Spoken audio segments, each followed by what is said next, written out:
Alberta Primetime with Michael Higgins. Welcome to Alberta Primetime. Ahead tonight, our Friday panel on the arrival of 24/7 alcohol service at Alberta casinos. But first, pressure over the state of supports. You give yourselves a raise for $2,400 for your living expenses, but you take $200 away from people on AISH. Our AISH payments are $1,901, and the federal government has challenged all of the other provinces to come up to $1,813. So we've surpassed that. Financial support for Albertans on AISH among the issues raised with the Premier during this week's Alberta Next town halls. Pushback stemming from the province's earlier decision to not pass along the new Canada Disability Benefit, and more recently, a rent increase for AISH recipients who live in community housing. Joining us now to pick up the discussion, Trish Bowman, CEO of Inclusion Alberta, a nonprofit federation advocating on behalf of children and adults with intellectual disabilities. Trish, good to see you. Welcome back to Alberta Primetime. Thanks for having me. Now, and we heard it there in the clips. The degree of anger over AISH supports at that town hall was palpable. But if we start with context on the rent increase, how much is it? What impact does that carry? So for individuals who are living in social housing, who have their rent calculated based on AISH, and there's an exemption for a portion of their AISH income, this change will mean that effective October 1, anyone new to social housing will see rent that is about $220 more than it is currently for individuals on AISH. And then as individuals' rent their lease is renewed upon review of their income, they'll see their rent go up about $220 a month, which is about 63% from what they're currently paying. That's significant. It is absolutely very significant.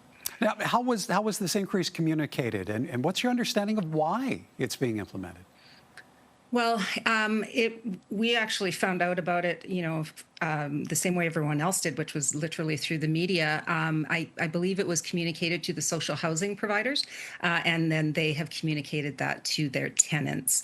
In terms of the rationale, as I understand it, it's to produce greater equity around for individuals in social housing around how their rent is calculated, but it kind of fails to recognize the fact that people with disabilities typically have many expenses that people without disabilities don't have. So right there's an inequity.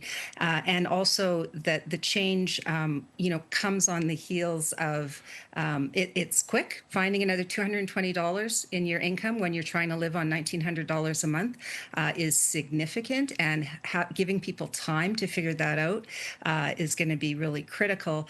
It just doesn't factor in the unique costs and challenges that people living with disabilities experience. Now, is it that Alberta is the only province clawing back that $200 a month federal disability benefit?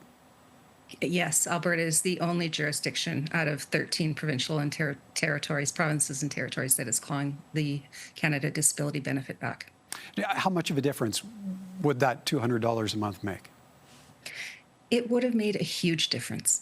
And so, we have story after story after story of individuals saying it would have made the difference between me being able to eat more than once a day, or me being able to buy healthy food, or me being able to have enough money to buy the over-the-counter medication or prescriptions that aren't covered through my AISH benefits.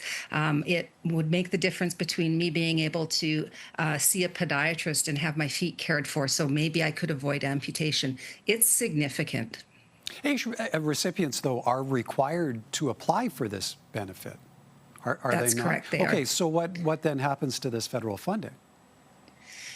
Well, so AISH will be reduced by the equivalent amount. So if people apply for the benefit, and not everybody who applies for it is going to be eligible, because first you have to apply for the disability tax credit. And so that's the first step. And there's a cost to applying for the disability tax credit. So that's another expense people will have to figure out.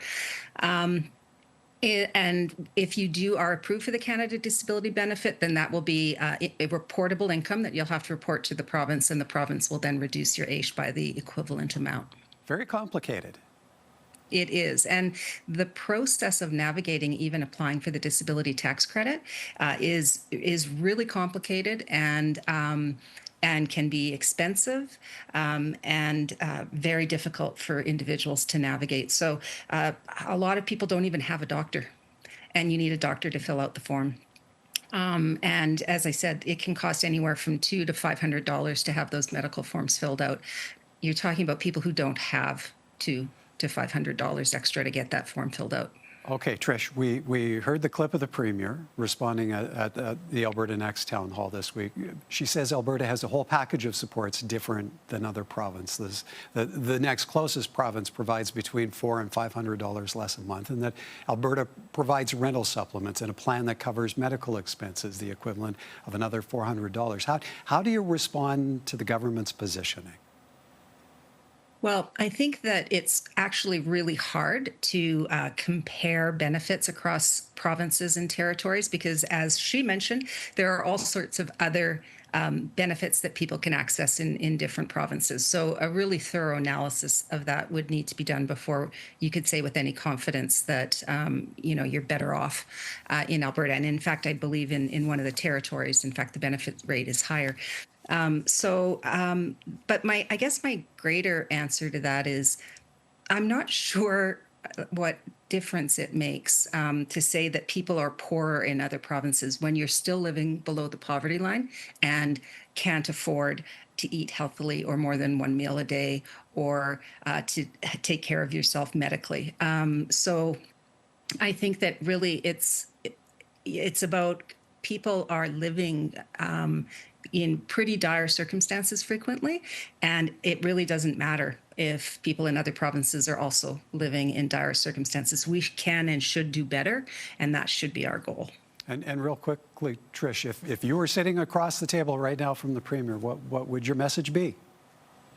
I would say go out and talk to people and talk to them, see how they're living, understand what their daily experiences are.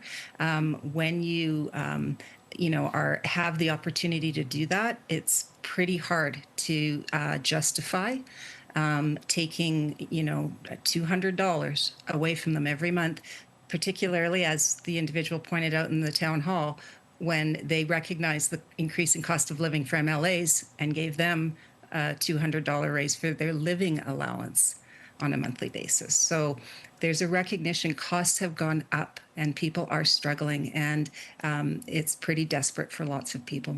All right. Appreciate getting your perspective on this evening, Trish. Thank you. Great. Thank you, Michael. Trish Bowman is CEO of Inclusion Alberta.